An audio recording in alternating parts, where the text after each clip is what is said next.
eaten meat in the past. Yes. Do you still miss it? The day I gave it up, I was done with it. But a lot of people may not be familiar with what veganism is. Any diet will work if you are going to be able to sustain it. I have a lot of people saying, oh, you're eating a vegan food, then it's terrible food. What are the advantages of a plant-based diet? What I'm talking in simple words is longevity. When we first gave up, people would ask us, so what do you want to eat? Atesh's constant thing was bhindi. They were like, wo to khana nahi hai. I'm like, means we love it. Vegetarian communities that do not eat vegetarian food right. Your food is your investment in yourself. Khichdi for lunch with 2 spoons of ghee and achar and papad is ridiculous. It's alright to have a protein shake. Absolutely. You give me milk, I will throw up. I'm a strong believer of eat to perform. You want to have edamame, but you don't want to have the Indian edamame, which is soya bean. Right. I wanted to ask you also about ghee. There is no single food that is a superfood. No, ghee is not a superfood.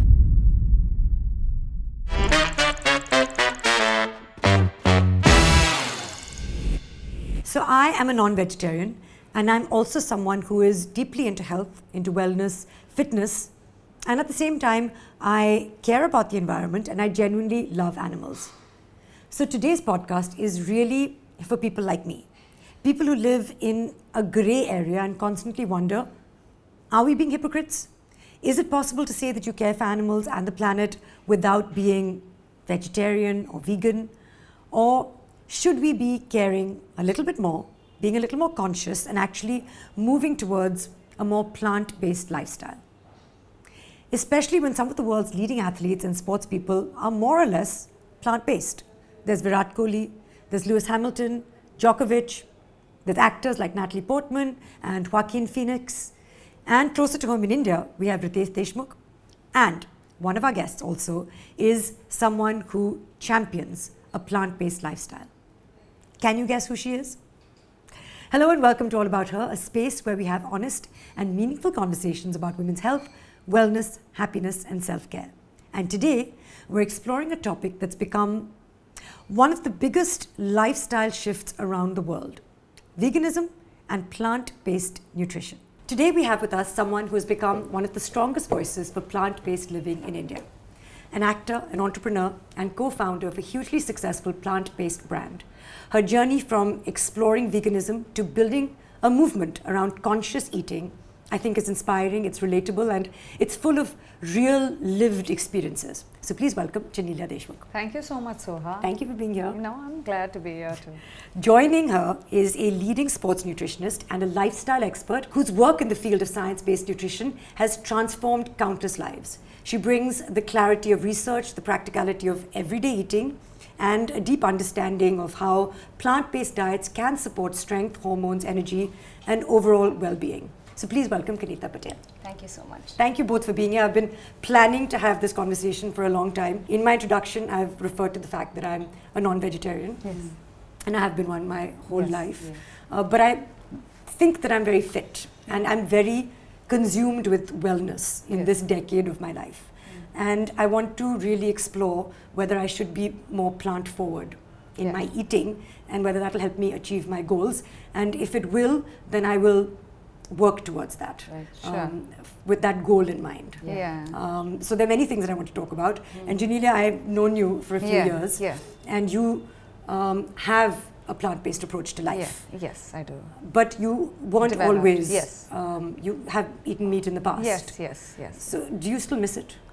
Eggs, So milk? not me, but Ritesh does. Ritesh does for sure. Like he feels like, like he misses the meat, the texture, the flavor at times. Not anymore, but when he first gave it up, he did feel. But me, the day I gave it up, I was done with it. How old were you when you gave it up? Like how long ago did you give it up? So I gave it up 2017. So 2017 was the time that I turned vegetarian, not plant-based. So I still have a bit of dairy, cheese.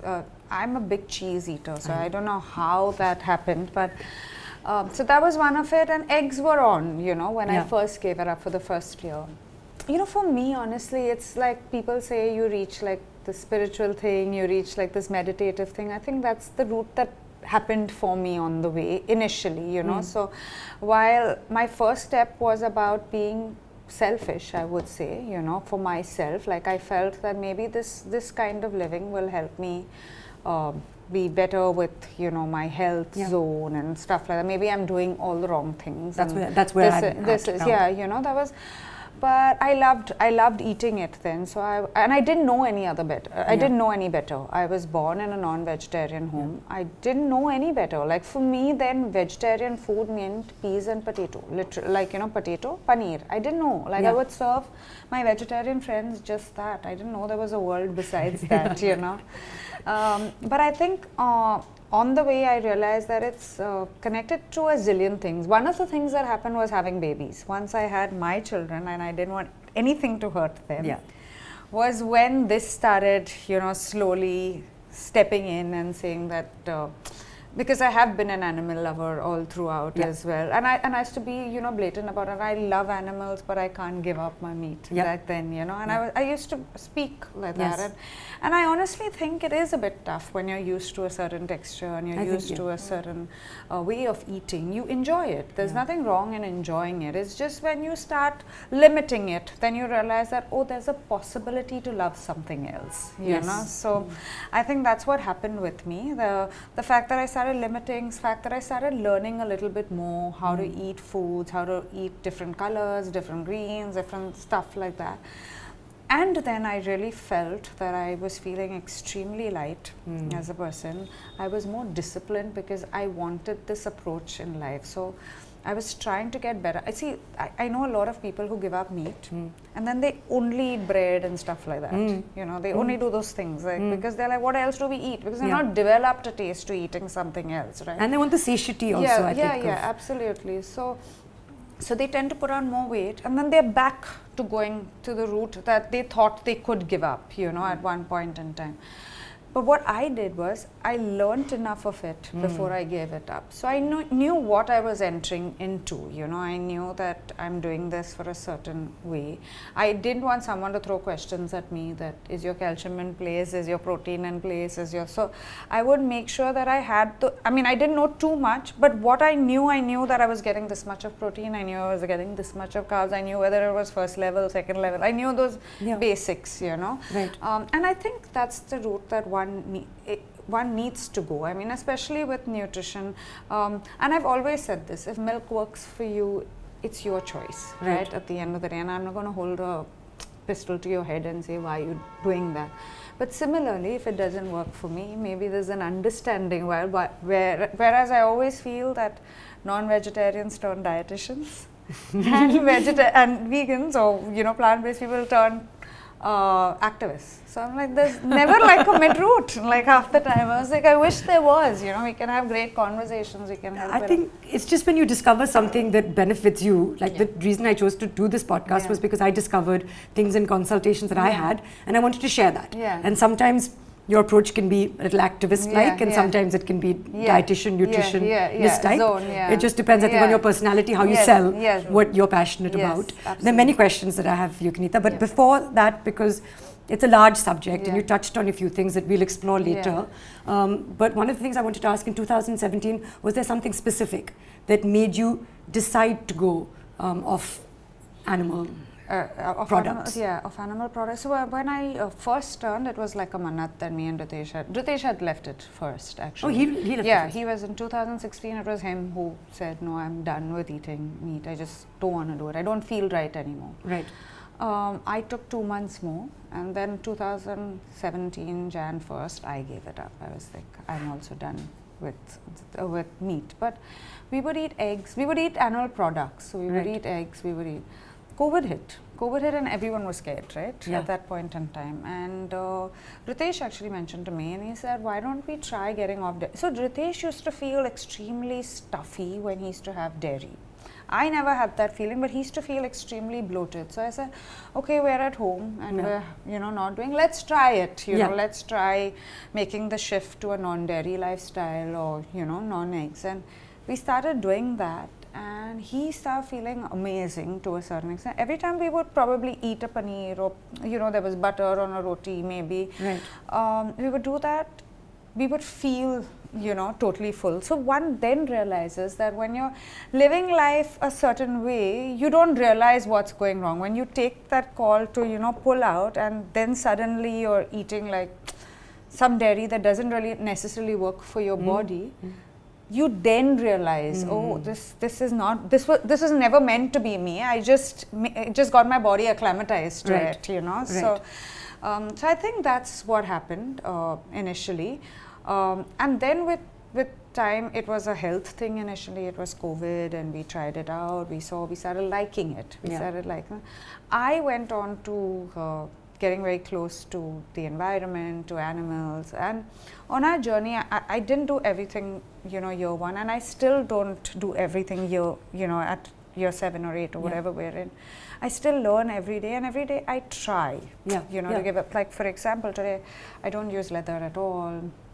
You know, I try. I enjoy cotton much more than what I enjoyed any other material before, and you realize that there's a lot that you can do with time, in which you make those choices. You make wiser choices, I guess, eventually. I think, like, you know, what you said, you start off with the motivation that is more self inwards in terms of how you can improve your body and your wellness. But I think a plant-based approach can be so much more, and then it marries into so many other things that are part of your philosophy. Whether it's the love of animals, whether it's and I think it was always there. Yeah. So I always tell people, you know, a lot of my friends tell me, you know, I love animals, but I don't see myself giving this up. I said, that was me. You know, that was exactly me or you. So I mean, we all have animals here. Mine was under the table just 3 seconds ago. Maria was visiting. No, but what I'm saying is that someday when you want to, it just comes about. Like, I feel it just happens. Like, if that's the eventual intent, you know, it finds itself within you. So so you figure it out. So I'm like, don't be in a hurry to do things, you know, take your time, and then you'll figure it out. Again, many questions about the love of pets, about, you know, whether it's hypocrisy or not, whether one should stagger or go cold turkey, for lack of a better phrase. But I thought I'll start with the basics with you, Kinita, because this is your area.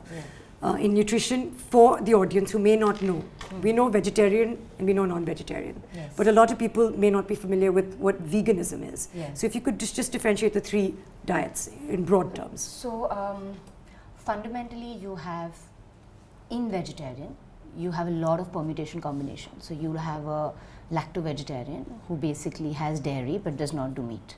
You might have a lacto-ovo who does dairy and eggs but does not do meat. So there are a lot of those combinations. You have Gujaratis who don't bring meat at home, and then you that's a different category. That's a different category altogether. And then you have Punjabis who don't eat Monday, Tuesday, Wednesday, Thursday, and then they're eating Saturday, Sunday. So it's funny, but fundamentally, the vegetarians are broader. There is room for flexibility in what you want to select as a vegetarian. Vegan, however, is a cultural. It's a choice which is very personal, and it comes into your lifestyle. So being a vegan is being purely plant-based, but not only in your diet, but also in the way you live. Like she rightly said, she doesn't even use leather. So you're cutting out honey, you're cutting out dairy, you're cutting out meat, you're cutting out products that come from this which are non-dietary as well. However, plant-based is slightly more flexible. Plant-based people are people who apply the plant-based logic only to food, not to lifestyle. So you have vegetarians, which have these different umbrellas. You have non-vegetarians, which is pretty obvious what all they eat. And you have plant-based, which are fundamentally vegan choices in food, but not in lifestyle. And then you have a vegan who pretty much comes as a cultural change in their personality. It's a kind of a cult. Let's put it that way. So they come under that category, which is not only food, but also, like in Western culture, it's throwing red paint on people wearing fur, you know, those kind of things. So they come as very radical approach when it comes to being a vegan. We don't see that approach here. We see it more from a dietary point of view. And of course, I'm sure there are people like Genelia who do not to wear leather and, you know, are more sustainable with their lifestyle choices as well. From a dietary perspective, this would be the basic difference between vegetarian, non-vegetarian and plant-based. I think it's interesting to know because we immediately have, like you said, throwing red paint and all these are things that and are negative connotations that sit in our mind and may make us resist adopting a more flexible, something that could be actually good for us and the world, but because the connotations with it are so radical. It's also like reading. We Yeah. feel like, oh, we have to read the whole book. Yeah. So then we might as well not read. But if you say, okay, just read a few pages in a day, or like today I didn't have time to go to the gym for an hour, so I went for 30 minutes. Yeah. But something is better than nothing. Exactly. Boils down to the fact of intent. Like if you'll find a way, Yeah, you know, eventually. exactly. If it's something that you want to do, or that way will find you. Right. You know, like what it did with me. It found me somewhere, like, you know, and I was Christian, so, you know, Yeah. I'm born in a proper family where we only eat meat. Like Yeah. I don't know what vegetarian food is. But having said that, I get what you say, like, you know, and it's so strong sometimes. You don't want to listen. Yeah. Like, no, I'm perfectly fine. Yeah. Like, I have a lot of people saying that to me. Yeah. But on the other side, I have a lot of people saying, oh, you're eating vegan food, then it's terrible food. Yeah. Yeah. That's a bad It's one. very, and I feel it doesn't boil down to the choices that you're making, it boils down to how you are as people. Exactly. Right? Like, you need to be sensitive. Someone's enjoying their meat, great. Yeah.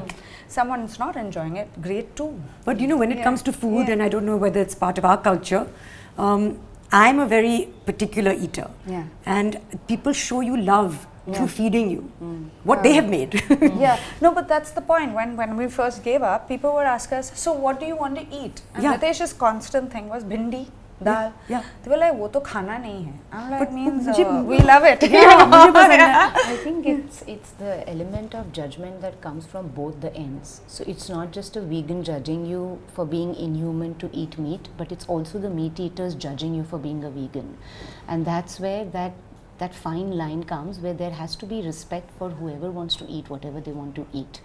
From a nutritional point of view, there's a completely different approach, whether you're getting your macros, micros, etc. But from a universal point of view, both these communities have the right to make their own dietary choices. They just need to do it right. Yes, from a absolutely. nutritional And that you will help us with Yeah. a little further along.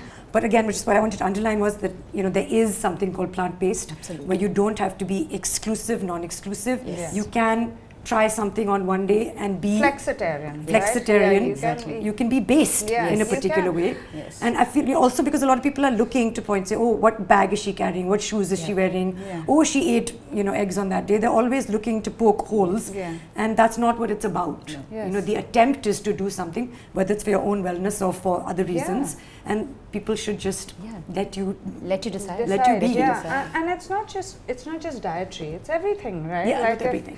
Like there's so many people who are so particular about using non-plastic or no, and that's a great change. Absolutely. I feel like whatever you're doing, Yeah. just do it with Yeah.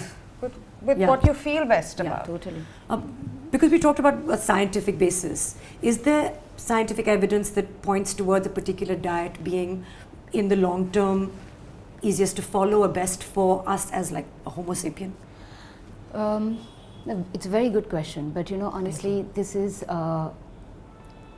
any diet will work if you are going to be able to sustain it.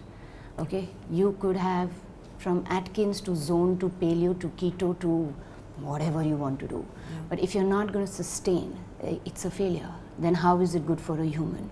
So today the scientific nutrition culture has so many concepts to give you as food, that you can do this diet, this will help you reduce this, you can do this, this will help you gain this, but fundamentally, if you can't sustain it, as a vegetarian, if you're going to struggle to do a keto, and as a non-vegetarian, if you're going to struggle to be a vegan, it's not working. Yes. So when you set a plate, right, so when I have to make a diet, here's where it comes from, irrespective of your food choices. Here's where you break up your plate, okay? You start with, I will first macro calculate your proteins. Okay, are you getting it from whichever source, vegan, vegetarian, non-vegetarian, whatever, are you getting your protein? My next step comes down to, are you getting your good fats, okay? And then it comes down to what carbohydrate and how much. I'm not saying no carbohydrates, I'm saying how much have you earned your carbohydrates. Yeah. So this misconception of, you know, don't eat carbs, don't have it, you know, when you're a vegan you're only eating carbs, but no, you get your protein, you get your right fats, and then you see how much you have earned from your expenditure and you put down those carbohydrates. And that's where any plan is a success if you've managed to get these three fundamentals correct. If you're just going to do it because Jennifer and Aniston did keto and Atkins, It's not going to work. And earning your carbs means how sedentary is your lifestyle, how active is your lifestyle? Right, because carbs come down to fundamentally two types. One is your fiber, which is phenomenal for your gut, and one is the energy giving carbohydrate, which comes from your grains, cereals, etc.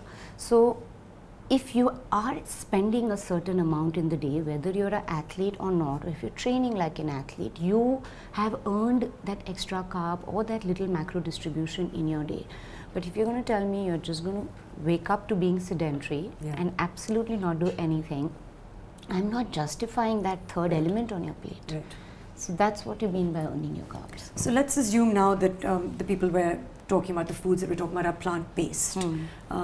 What are the advantages? And first I'll ask you, Kinita, and then I'll come to you, Genelia, in terms of how you approached it and what changes you felt in your body. But typically, what are the advantages of a plant-based diet? So, fundamentally the biggest benefit, and I'll point out one, there are many, but I'll just point out one, is if done right, a vegan diet can give you this massive flux of fiber, which lacks a lot in not just non-vegan, even in vegetarians and even in non-vegetarians. That element of fiber that a vegan diet brings on your plate, if it is calculated correct, I think every benefit that comes from there, from your gut microbiome to the probiotic that it grows, to the prebiotic effect, to the constipation related issues, to inflammation reduction, everything.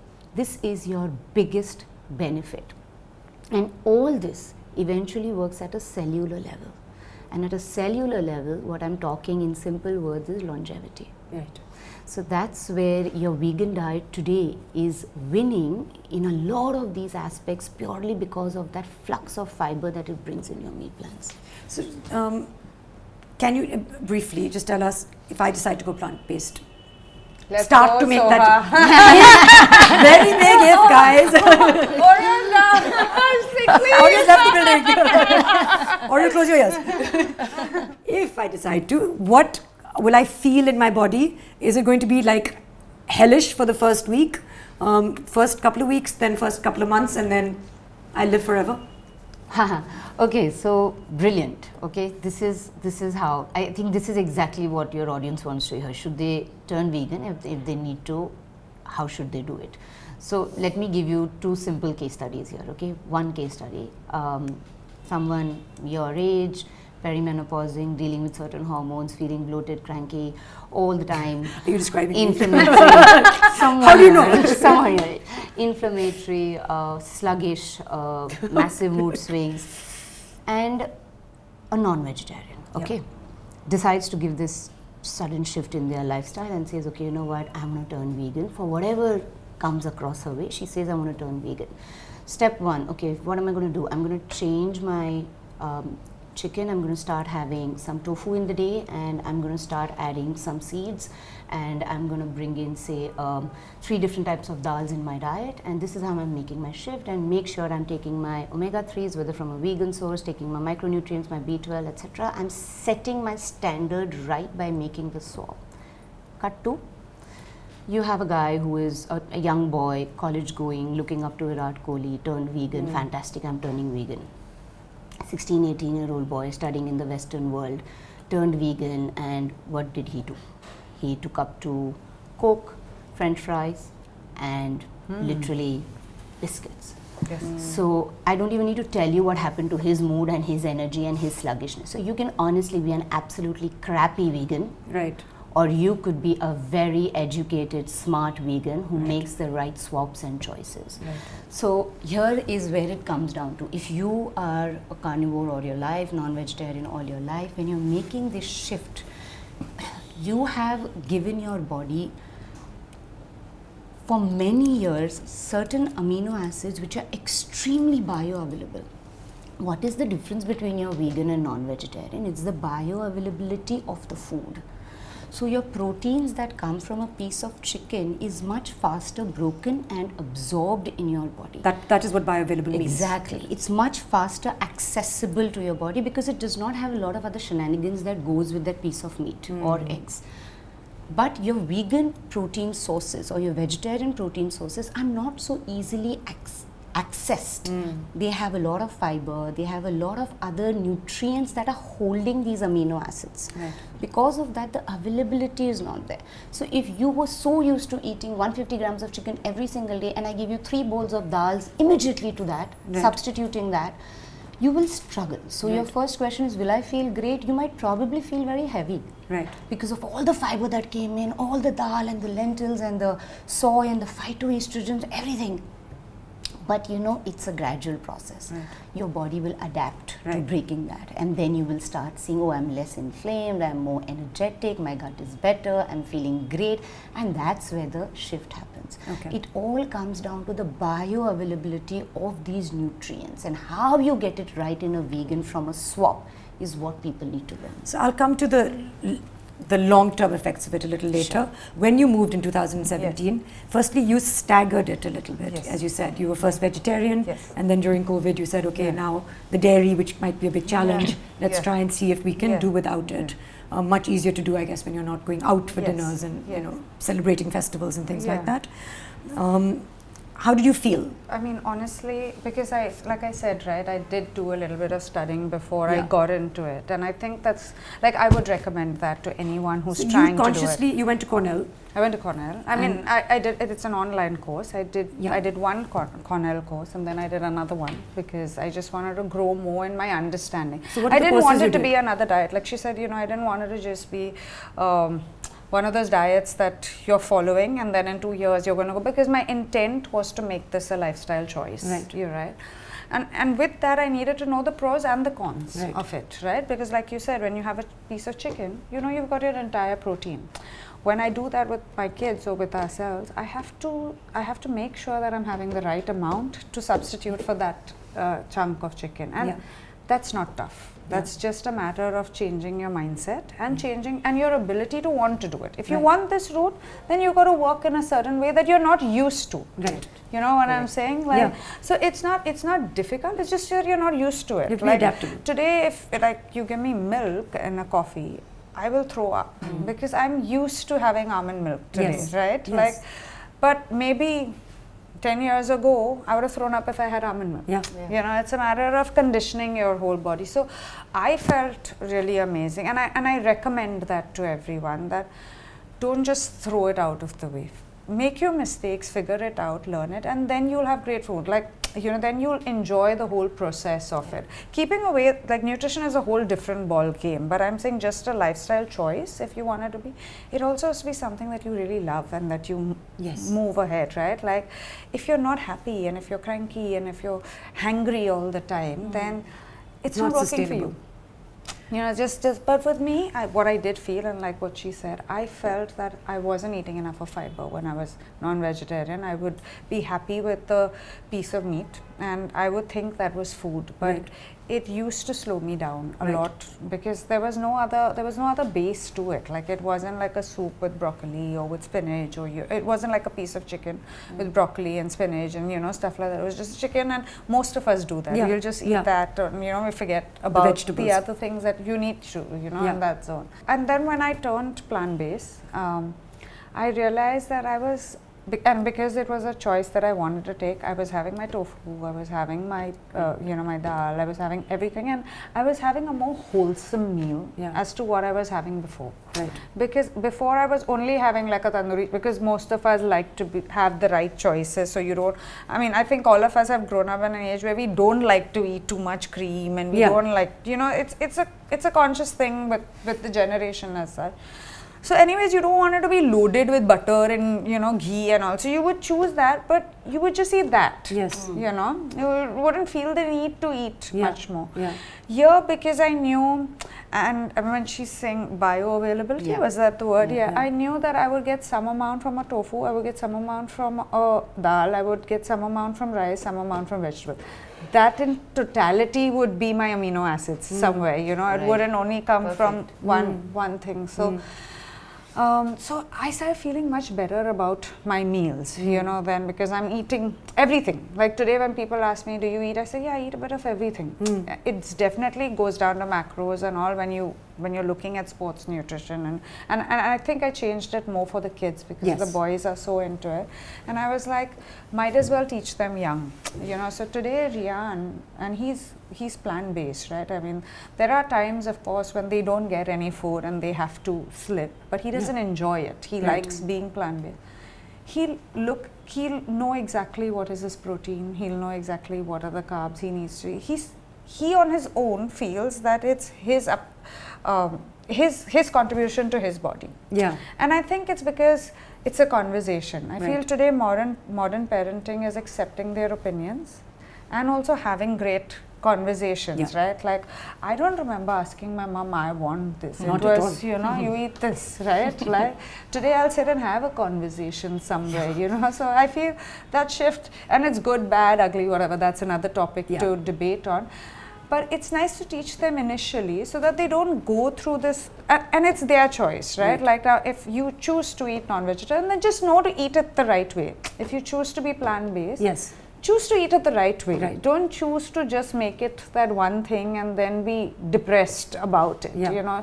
Own it is what I would say. But two things. So what are the courses that you signed up for? So I first signed up for an introductory course to plant-based meal, which was to plant-based, basically, to plant-based choices in food. I did that. That was number one. Then there was a backup course as to teaching you what your plate should look like every day, and what were your nutrients, what were your fiber, what was your macros, that was a separate thing altogether. That was the course 2. And then very recently, because my boys play football and I didn't know you exist, but because everyone would be, no, but you have to include eggs. So I was finding it really tough, you know, to say that, no, this is a choice. Help me with it, you know, like, I may be doing something, so I'm open to hear that.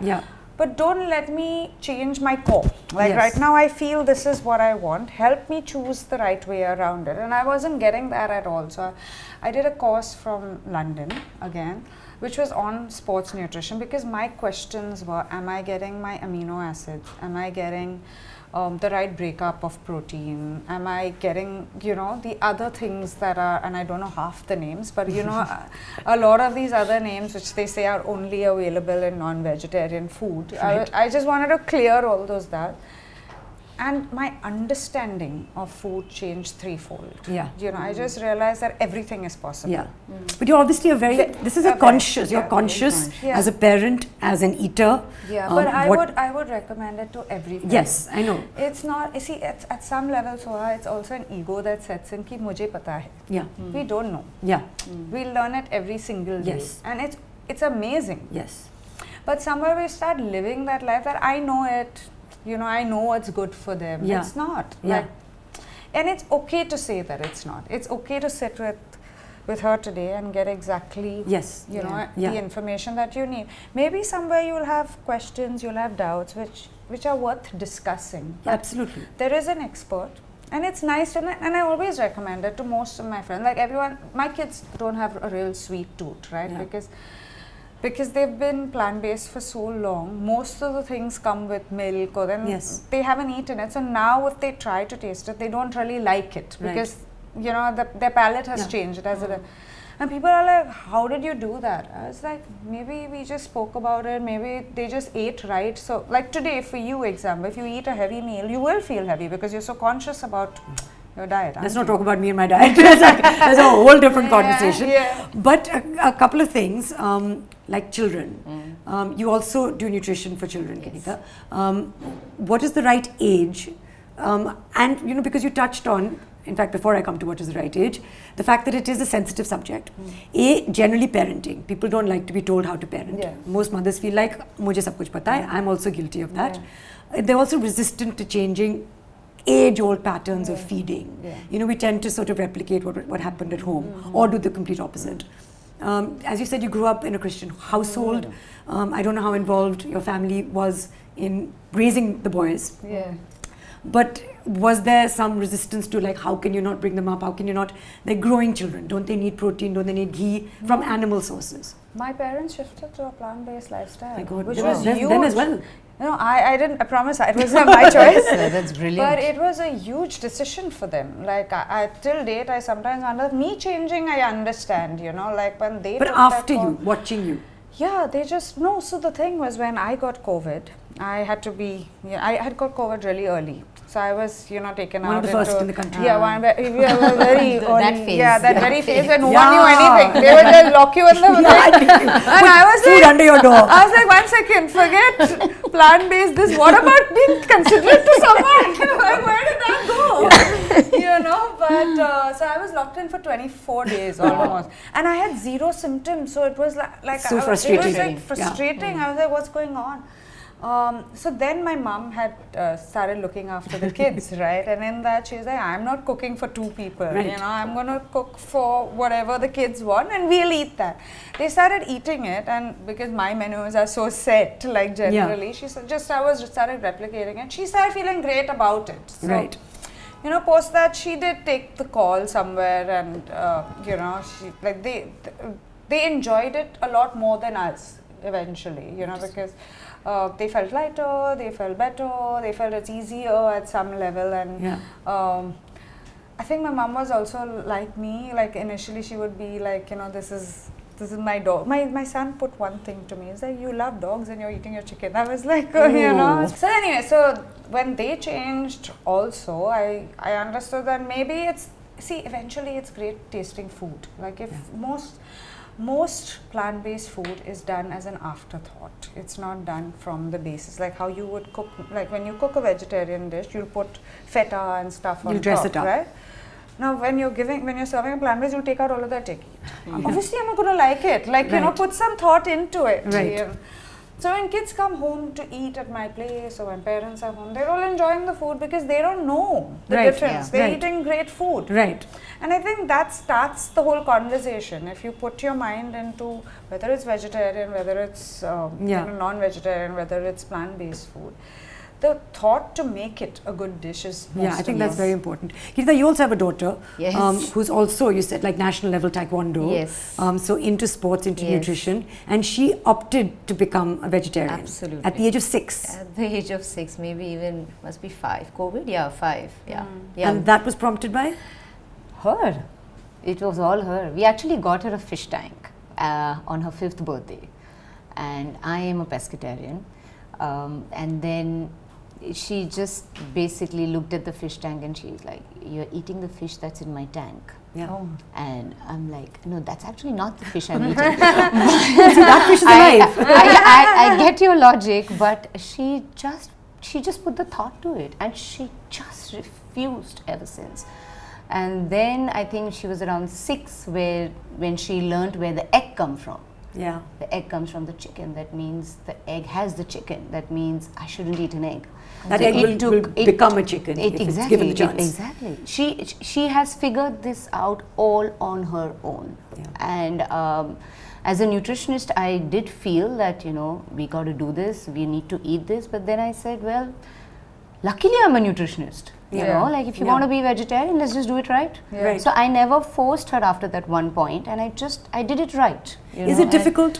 For Absolutely example, not. If people are again exploring plant-based for their children who are growing up, when bodies are growing, when they're having these, what are they called, Growth spurts and growth puberty, spurts, when they're playing sports, football, swimming, gymnastics. Of course, planning is important, but what would you advise a parent of someone who's 8, for example, like me? So the first question is, should everybody turn plant-based is the first question. So the answer to that is no. It's not even turning plant-based, it's incorporating maybe 70% into your diet. So when you turn plant-based, you need to get it right with your macros in terms of protein for an athlete, and then getting your micros from all the vitamins and minerals that the fiber is going to bring. If you get these 2 concepts correct, you can completely ace it as an athlete where your growth spurts are concerned. There have been vegetarians in this world forever. They grow absolutely fine. So without eating any chicken or meat. I have been brought up in a vegetarian family. In fact, not even eggs when I was growing up. And there's no disadvantage Nothing. Here I am. So there's nothing like that. But Today, the world is different. I don't want to compare it to 40 years back. Today, the exposure to types of food is much higher. There was no sushi and sashimi then. Today, you have the burgers and the fries and the Oreos and a lot of other things that are going on, lot of adulterated foods that are going on. So, taking a plant-based approach definitely eliminates a lot of rubbish, a lot of garbage, if you did it right. From an athletic point of view, from a child's point of view, from a woman, from hormone, inflammation, everything. You can get it right, you can definitely grow absolutely fine. So my friend Niranjana has a question on every podcast. Yeah. And because you said we were talking about the first few weeks and your gut microbiome, the fiber, better bowel movements, all these things are typically what you might experience. But then there's the long game. So Niranjana usually asks a question in every podcast, and then we get our expert to debunk that or to ascertain that. And her question is, do vegans live forever? Not a real question. But the longevity. They live longer, less disease-ridden, less prone to cancer lives. So is that true?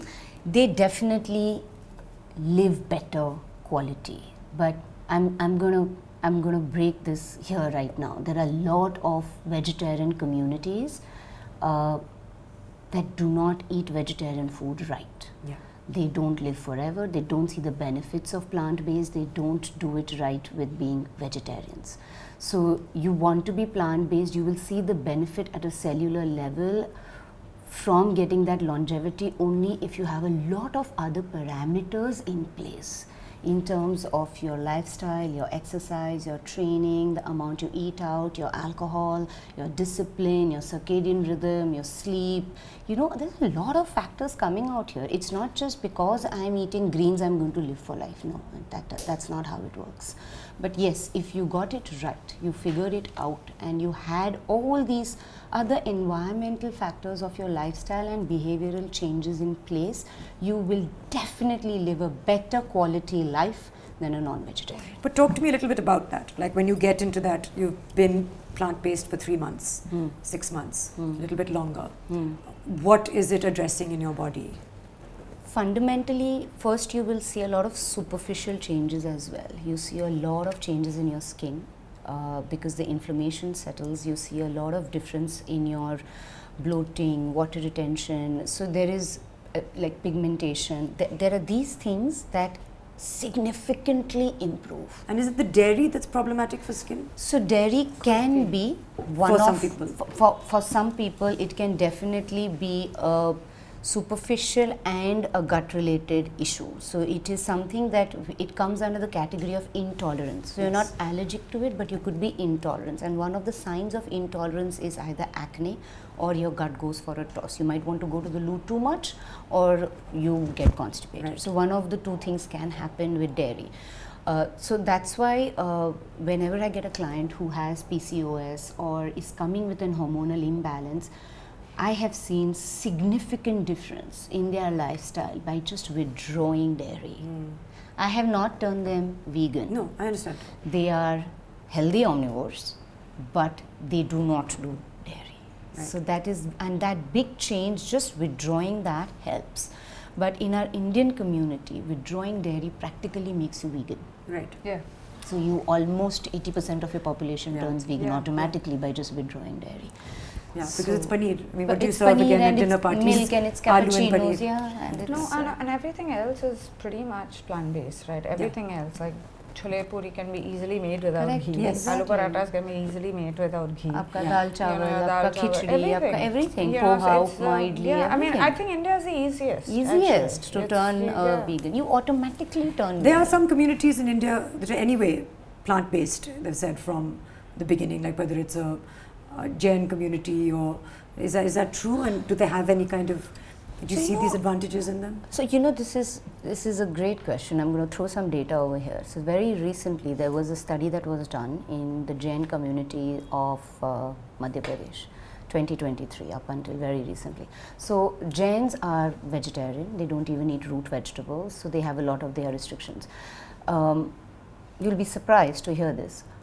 40% of the people in that study more than 40%, I will not give the exact number here, but had hypertension, and more than 20% of them had diabetes. So no, so the answer to your question is, these communities being vegetarian does not mean they live longer. Does not mean they're seeing the benefits of being vegetarians, because at the end of the day, they are, let's take a sample day, okay? It's poha for breakfast. It could be a very healthy jawar roti and 2 bhaji, sabzi for lunch. No protein, no protein. It will be makhana for snack. It will be kurmura, mamra for snack, Gujaratis. No protein.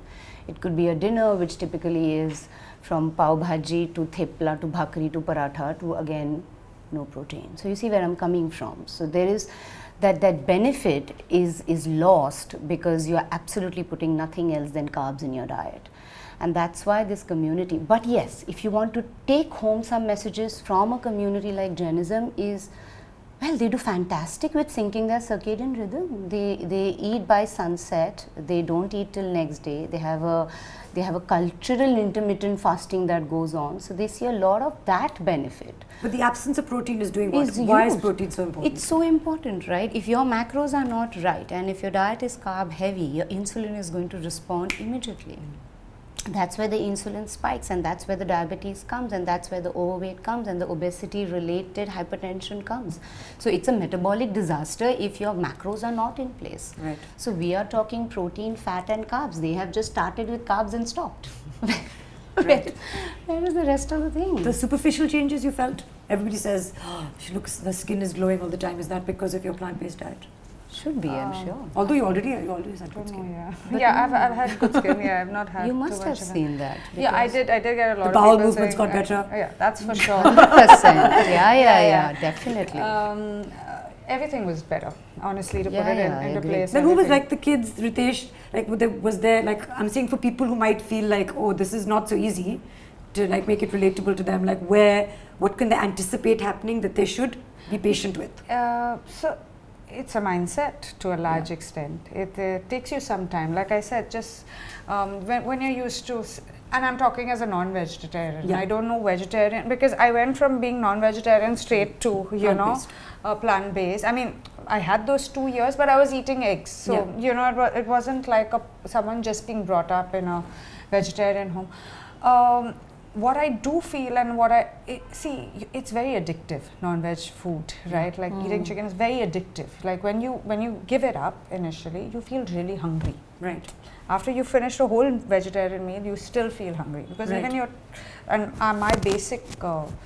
my basic protein is from tofu. Is a lot to do with tofu, which again there are some 1,000 things that it's soy and it's killing you. Right. But I'd like to tell people, and I don't know how many people know this, but I'd like to tell people that India is non-GMO soil.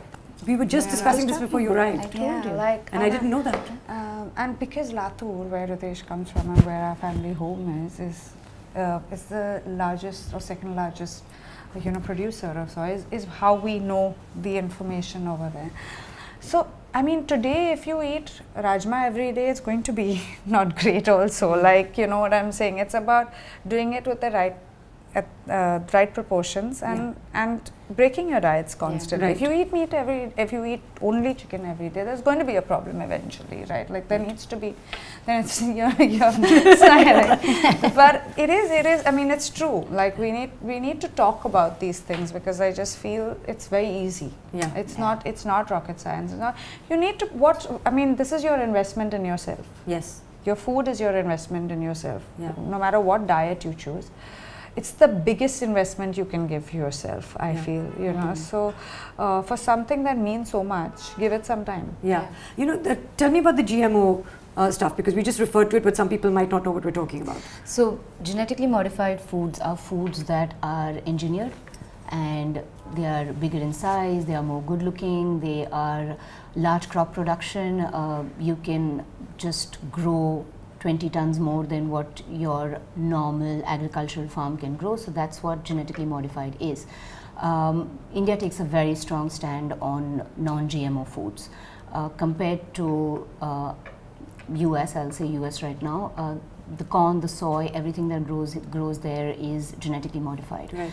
And because of that, the meat that are fed the corn and the soy are also getting that genetically engineered food in them. And because of that, their meat is also getting a trickle of all those hormone related issues. Right. So over there you will see a bigger banner saying grass fed meat or grass fed. So they have to specify and they identify. have to specify. Non-GMO is how it goes as a selling point over there. Like over here, we don't have that problem. Right. So whatever you are eating, you might have issues with the storage of that agricultural crop or the way it is grown or where it is grown, but you will definitely not have a problem with you consuming hormones in your system. Whatever comes from pesticides is different, but that's a crop production. You can't expect every farmer to grow organic stuff. But at the end of the day, you are not consuming genetically modified food. So you're consuming much better quality food. And if you are much more aware or going through certain kind of diseases, for instance, cancer, I would give it as an example, opt for more organic options, whether it's organic vegetables, organic food, fruits, organic farming, everything. So organic is the word you're looking for in India, not genetically modified. Here you are safe, and that's a very, very strong standpoint, which everybody should know that I didn't know India that at all. takes. Yeah. No, yeah. I realized it at 7 years ago, because also I have Imagine as a brand, which is into soy production. Now, the thing when most people ask me, about so it is for people who are flexitarian, right? Who want to give it up, but who still want they feel like a substitute. Yeah.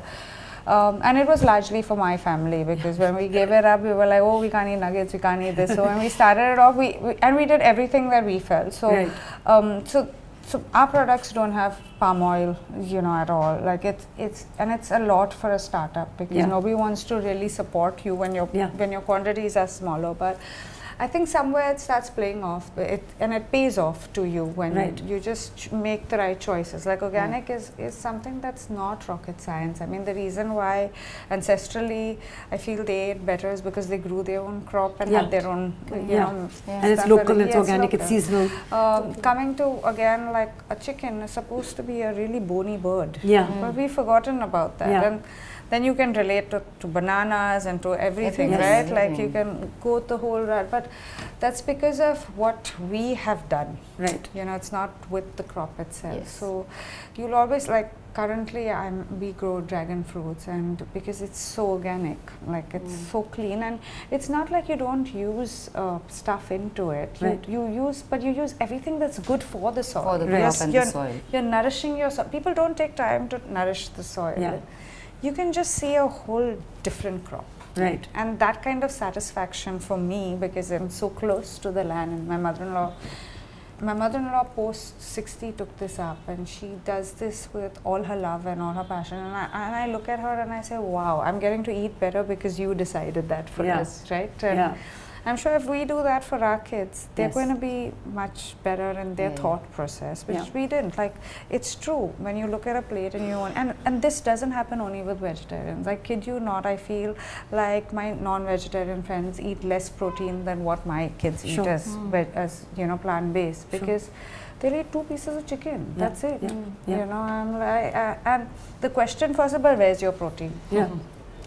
I'm like, there is. Like, is your protein okay? Right, exactly.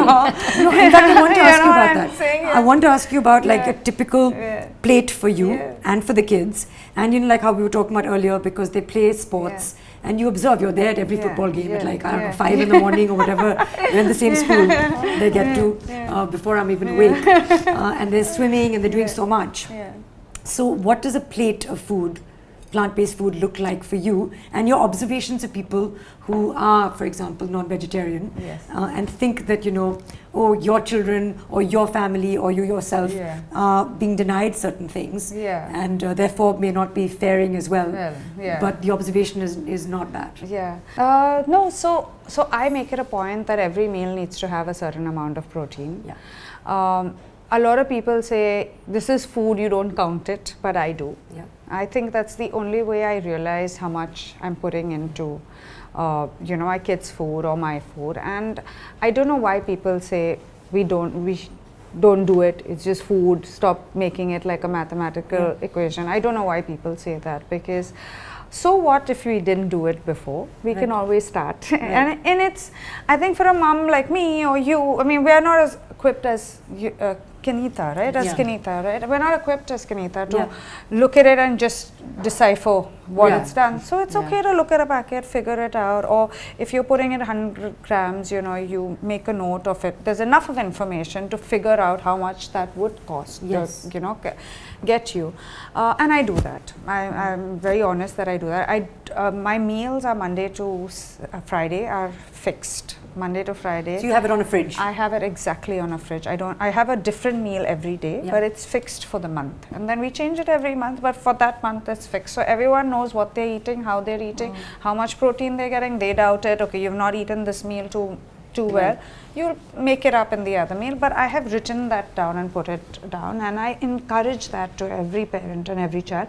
It is not difficult. It is a matter of sitting down and wanting to do that for you and for your family. And I say you first, because until you do it, it's not going to go down onto your kids, or onto your husband, so onto your family. You eating for lunch today, and what's in the dabba at school today? It's very much the similar thing. I don't eat as much of rice as my son can eat, because I don't run as much as he does, you know. So if he's eating 100 gram, I would eat a 50 gram. But that's our right. meals, Carbs earned. Yeah, right? carbs That's earned. exactly exactly. Carbs earned. And that it becomes a lifestyle, and you get used to it, and you figure it out, and it's beautiful. In fact, every time you break that rhythm, you feel heavier, you feel, you know, you feel, and a lot of people come up to me, but where's the protein? I'm like, mine is fine, is yours okay? You know? But where's the protein? So in the rice, and then some examples of what so in the morning, I feel it's the busiest time, and all of us as parents are like trying to like shove things down, eat an egg, because I'm like, one egg, you know, like just be realistic about the whole approach, you know. So what I have done is, I took together a couple of nuts and a couple of seeds, and I measured each content of it, and I put it together. I know 1 scoop of this takes, because I didn't buy a protein shake from out, because kids can handle carbohydrates, like they don't have that issue. Of course, for me, I do have a protein shake in the day too, and I don't think there's anything wrong in that either.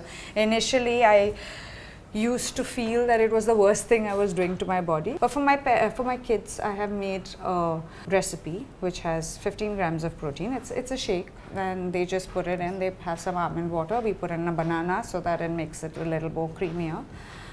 They have this every day, you know. So they have a smoothie in the morning, which is with frozen spinach and no milk. It's just frozen spinach. It's with some bananas, frozen bananas.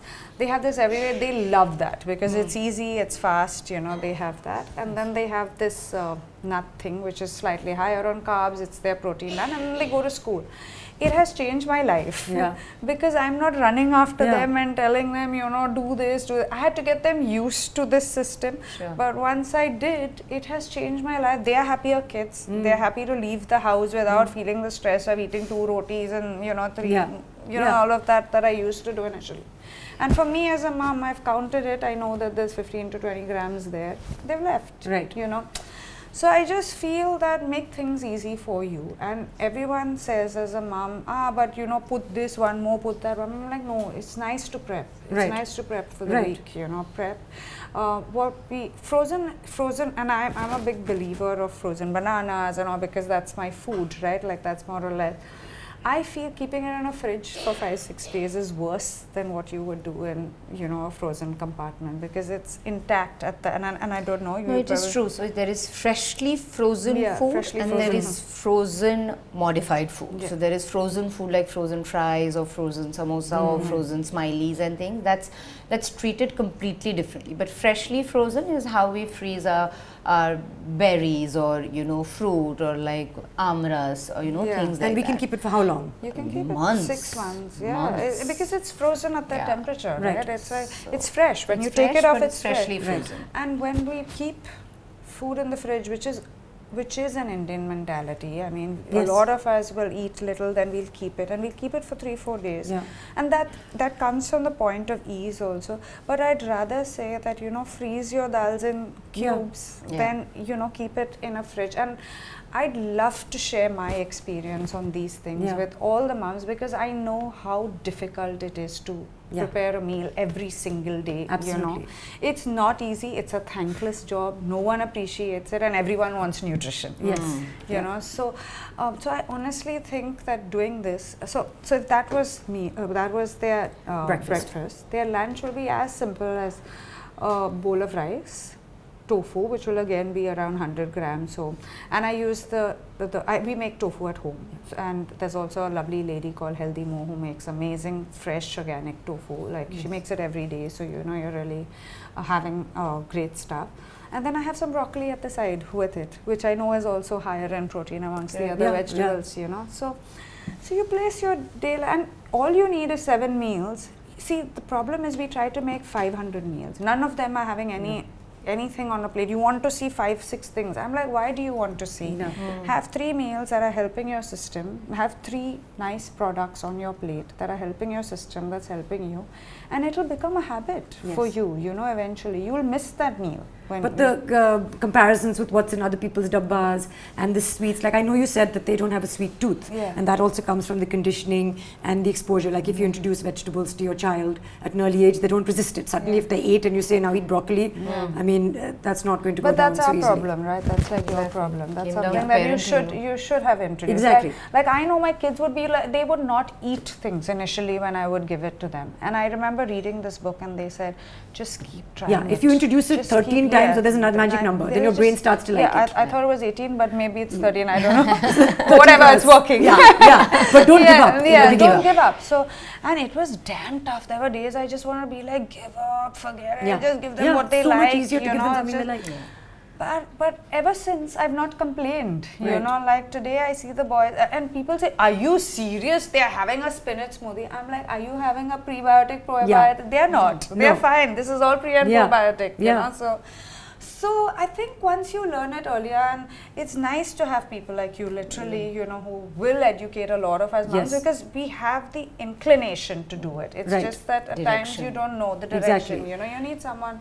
I think what most people, will think that you need to pay somebody like you. As we said, we've talked about it being planned. It needs to be you have to have that mindset. You have to care enough. You have to be passionate about what you're eating, about raising your children. You have to really put a little bit of thought into it. And I think that we do put a lot of thought into parenting, how much screen time, homework, this and that. If we could do that with what's on our plate also, plan ahead so it's not inconvenient, freeze it as you said. And keep it simple. And keep it simple, don't be overwhelmed. So you don't need to plan 5 dishes. Your child doesn't, they don't even look at the other 2. No. Your dabbas will always come back with these other 2 left behind, you know. It'll always be there. So plan how much, and today the kids finish their food. They finish every grain. There was 2 years ago which I was fighting with them. You know, why isn't I've taken so much trouble, but that's your fault. Right. Like, you know, you give them a portion of dal that you know is working for you and for them. Right? Don't keep loading in. You'll find ways to do it. Like moringa. We've made this whole big thing about moringa. But we've eaten it for years as podi and, you know, in your stuff. So going back to the basics is great. But also you can keep saying, I'm going back to the basics. I'm doing this moringa soup and I'm doing all of that. You can eat a dal, which is sambar, and I'm literally saying sambar is made out of so many drumsticks. You know? Who concentrates on telling the child to eat the drumsticks? Which mother? It's again those 18 times that you have to try. The drumsticks is my favorite part. Exactly. But all our kids will first reject it, you know, because but as they you said, like even with Inaya, Yeah. we introduced from a young age. We introduced vegetables so that it was not that uphill battle. She was having almond milk from a young age. That's what she enjoys now. Just that was a choice that we made as parents. We didn't want her to have all comes milk. down to the parent. Exactly. And also what you're eating in front of them. Yes, No? exactly. It's not like your plate is starkly different and then you're saying now you have the spinach smoothie. Exactly. So all of that. A few things that I wanted to touch on. One, what are the typical nutritional deficiencies that people will encounter if they do not plan? The other thing is, of course, the aspect of it being elitist and expensive. You know, because we've talked a lot about the kinds of foods that they might want to eat. Now, the accessibility to, not everybody has access to what is organic, what is, you know, grown on a farm. They might have to go to a supermarket. They might struggle with replacing those sources of protein into vegetarian sources of protein. So, number one, the Yeah. protein, the access to what are some easily accessible, affordable, non-animal sources of protein. Okay, so I'll answer in two parts. So I'll take your first question first to understand that what are the deficiencies that they would Yes. encounter. Fundamentally, any diet if done wrong, there is going to be a deficiency. So today, even a non-vegetarian has a B12 deficiency, Yeah. Yeah. and they would not have enough omega-3. They would still be inflammatory because they don't have the right amount of anti-inflammatory supplements or food in their diet. So it does not come down to because you turned vegan, you got a Yeah. B12 deficiency. So that's absolute rubbish. So it comes down to any diet you follow, you got to check your pathology, check your reports, get your clinical data in front of you, see if you are already deficit in iron, in B12, in omega-3, then make sure you correct it, because definitely your vegan foods will struggle to give you that. Your non-vegetarian foods can, but a non-vegetarian sometimes might not be that educated enough to know how much he needs to eat for that much B12. So get your basics right by just first running a test like this, which is iron, B12, D3, and get your numbers in place. Supplement if required. Don't shy away from the supplementation. And if you've been someone who's been big on fish and turning vegan, then you will definitely need an extra dose of omega-3, because your body is used to that kind of anti-inflammatory omega quantity in your system. Right. So you will need that. Coming to the second question, which is about elitist. Okay, so I don't think being vegan is anything to do with being in an elite family. Like, we're talking India. Yeah. What are Yeah. we talking to use in India for being a vegan? We are Yeah. talking dal, chana, moong, sprouts, Ragi. sattu, Yeah. ragi. मतलब क्या नहीं है, सब कुछ तो है. Right. There is no reason why you can't be a middle class person and not be vegan. You're Right. probably your paneer at Punjab Sindh is much more expensive than 3 bowls of dal that you're going to Yeah. eat in the day. Right. So no, it is in fact I saw the Yeah. product, and it says 500 grams is approximately 500 rupees. Yeah. 500 gram of sheikh kebab serves 5. Okay, do the math. Yeah. So it's 100 rupees for one person in that family. Right. What is your math over here? So Right. it comes down to priority. You want to buy pea protein or you want to buy parathas. Yeah. Right. Right. So it's as simple as that. It's not elitist. It's Right. just choices that you have to make. But like you said, so then you should make an extra effort to make sure that at least those micronutrients, like the Absolutely. B12, the omega-3 are being there covered. is no room to negotiate on Yes. certain I micronutrients agree when with you this turn totally. vegan. Yeah. Like, I totally and completely, there is no scope. Yeah. There's no you scope have to get say, them from supplement. I wanted to ask you also about ghee, because there were references to ghee in the past, and our first podcast was actually about nutrition. Yeah. And in that, ghee was labeled as superfood. And for many people, they say ghee is a very important part of my diet. They may be vegetarian, they may be non-vegetarian, especially when it comes to, again, growing children. You think, oh, ghee must be a very important part of their diet. So was that problematic for you to give up? Did you think like that earlier? No. Ghee wasn't a very big part of my diet, because I've always been a little more conscious. We have a lot of cholesterol that runs in my family, so whether it was non-veg or not, it was something that was, in my mind, and I didn't want to go haywire with it. Though I did enjoy a little bit of ghee, a little bit of butter constantly, but they were all tiny portions. So when I did give it up, it wasn't a big deal. But I know it is very tasty, and I do know that it smells great very often. There is a lot of information in that. I'm sure she'd be better to take on as to whether it is a superfood or not. But in my opinion, and when people say, but no ghee for your children, I'm like, I'm not blocking their arteries. I'm fine with, I don't know whether that's true or not, but I feel that it starts with that age, because we keep putting these kind of food into their system, and then you expect them one day to not be obese and go to the gym. Come on, go to the gym. Go to the. You're the same parent that shoved it down. But the idea is not to give them like mountains of ghee. No, but that's what happens. People give like spoonfuls of dollars. huge amounts of ghee. Like, and I'm not saying it's bad. Good. I'm plant-based, so it doesn't fit into my scheme of things at all. If it works for you, well and good. If it's a lubricant in stuff like that, I think that's what people say, that their bones get great. I'm like, can you do one thing? Also put a little bit of til on your roti, because that's great. Like, my rotis are never made without til. Right. There's always black till, white till, it's always there, like, you know. So with time I've realized it's tastier when it's on, you know. So it's always loaded, like, and people are like, but that's not your calcium. I said, no, that's part of my calcium. Right. It's not necessary, but it's just the composition that's again making it wholesome. So the way I approach food is, let it be as wholesome as it can be. So like your sambar doesn't have to only be with potatoes. Put in your French beans, put in the vegetables that, you know, you don't necessarily eat like bhaji. You take this much of bhaji, there's no fiber in it. You know, there's no fiber. Like, and in India what we do is we bagar it so much that all the nutrition is out. Exactly. You know, so I've taught my kids to understand that it may be a less, you know, in typical terms tastier, though I think it's great tasting food when it's cooked the right way and at the right heat, you know. So and now they don't like chunkiness, they like it, you know, fresher, they like to see the color of the vegetables, you know. My God, they love all of that, and these things come with educating yourself, you know. So so in my opinion, I won't know too much about ghee, but I'll ask you, of course, Kinita, in terms of, is it one of the superfoods? And if somebody wants to maybe adopt some of the benefits of having a moderate amount of ghee, a small amount of ghee in their diet, what can they replace that with in a plant-based way? So honestly, I, as a nutritionist, refuse to give any one food item a throne and a crown. There is no single food that is a superfood. No, ghee is not a superfood. Ghee, along with other elements, can have its benefits, but ghee with pav is not a superfood.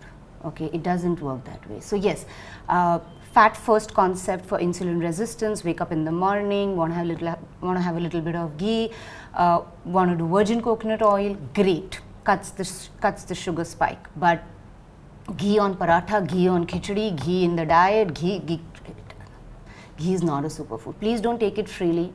There has to be a quantity in which it needs to be consumed, and if you are a vegan, you are not losing out on anything. Right. There is a lot of benefit you will see as a vegan from nuts, from seeds, from virgin coconut oil, from a simple coconut chutney. Okay, you will see so much benefit from the other fat sources that you can add, which you cannot single out ghee and say, okay, let's crown this food and then everything else is rubbish. No, the substitute needs to be right. So don't hesitate even for once if you had to give up ghee for any reason. If you had to, you had to. And if you wanted to add it, please be very, very stingy about how much you need to add. It cannot be khichdi for lunch with 2 spoons of ghee and achar and papad and pickle. It's ridiculous. Right. You don't eat that way, you don't train that way, you don't deserve to have that kind of food, you haven't earned it. So yeah, you have to be a little more urban in your thinking for the kind of cultural life that we live today. It does not justify that kind of quantity in your diet. Right. And a little bit talk to me about the soy. For example, people are looking for an alternative to meat, like the texture and things like that. We were just talking about the fact that, you know, there is good quality organic, something that is, you know, it's locally sourced and made with love and without all the processing that goes into it. So that is available for people who want to have alternatives? Absolutely. There is from tofu to just having soy milk. You know, you can even make it at home. It's easy. You want to swap your coffee to a soy milk. It's great. See, also soy is one of your best substitutes for protein in terms of its bioavailability. Okay, that's what I was talking. So the it comes under a very complete protein concept, but vegetarian foods in general, if taken in the right combination, can still complete your amino acid profile. So it's not just, oh, I'll have to start eating tofu, but I hate tofu. It's not like that. You have your chickpeas and you have your beans and you have your sattu ka pani and you have pistachios and peanuts, and there is lots that you can take. And then if you want to take it up a notch as an athlete, bring in your pea protein. There's nothing wrong in bringing a brown rice isolate in a combination of pea and some pumpkin seeds thrown into it. You're getting your protein. So that's what Genelia said. She said, I don't know if I'm doing the right thing or not in having a protein shake. It's all right to have a protein shake. Absolutely.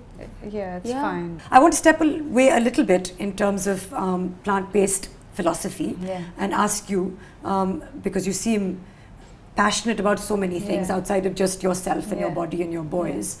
Do you think that adopting a plant-based lifestyle, like, do you think it can actually change the needle when it comes to sustainability, when it comes to animal welfare, when it comes to looking after the environment? Because the little bit of research and reading that I did, it did talk a little bit, for example, about just agriculture and land, the amount of land and water that goes towards rearing animals for livestock. The carbon footfall. And the carbon football. Yeah, definitely. I mean, it's a no-brainer actually in that zone. But again, see, I think it has a lot of plus points, and hence the reason that I made the switch, right? Like when I started the show, I said it was first a selfish motive to be healthier for myself. Yeah. Then I started realizing that by doing this, I'm saving these animals, I'm saving so much of land that is forced to be cultivated just for animal feed sometimes. Right. In that process, I'm reducing the carbon emission, and that's just by my one meal. Yeah. You know. Yeah. So I mean, if all of us adapted it to the best of our ability, I'm not saying you need to be fully plant-based if you're not ready, but if you do it to the best of your ability, you are helping the ecosystem somewhere around. Like today, if nobody wants, you want to have edamame, but you don't want to have the Indian edamame, which is soya bean. Right. You know what I'm saying? It's the same thing. Just a closing question from you, Kinita. If someone had to stop every diet, like you said, if it's not sustainable, for example, then you should probably not be following it. What is one good eating principle that everybody really should be embracing? Honestly, as a sports nutritionist, I'm a strong believer of eat to perform. As simple as that.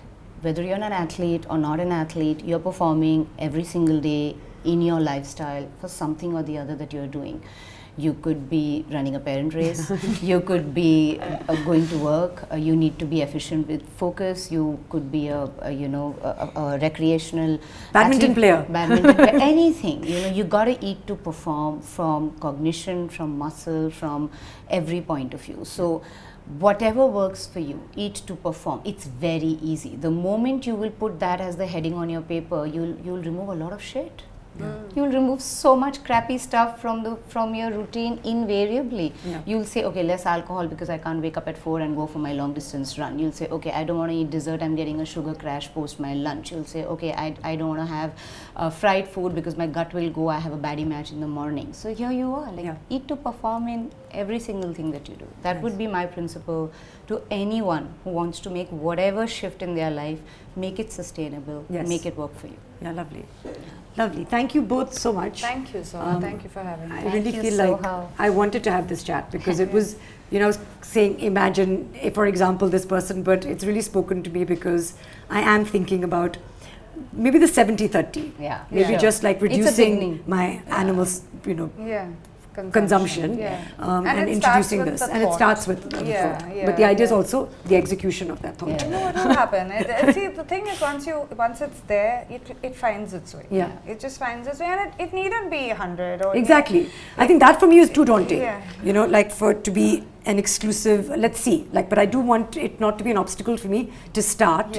And I really, because a lot of people say, human beings, and we have canines and hunter-gatherer, and then I was reading. We don't hunt and we don't gather. We don't live in that urban world anymore. We are in a very, very urban society. We also have these grinding molars, and we have long intestines, and there's a lot about us that is actually more consistent with herbivores than with carnivores. And I think that a lot of us could perhaps think about adopting more plant-based lifestyles in our thinking and in our food. And that's a win. Thank you so much, Genelia, and thank you so much, Kinita. I think it was a really important discussion for me to have, and maybe that's the shift that many of us, including me, can realistically make.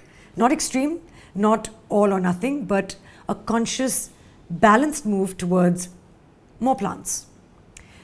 But if anyone is considering going fully plant-based, I do want to tell you that it is essential to either, like Genelia did, learn up on it, do a course, or consult a nutritionist, understand your body, and stay covered in terms of vitamins and minerals. And thank you for joining us. I do hope that this episode gives you the clarity that it gave me. Until next time, stay informed, stay healthy, and we will see you in the next episode.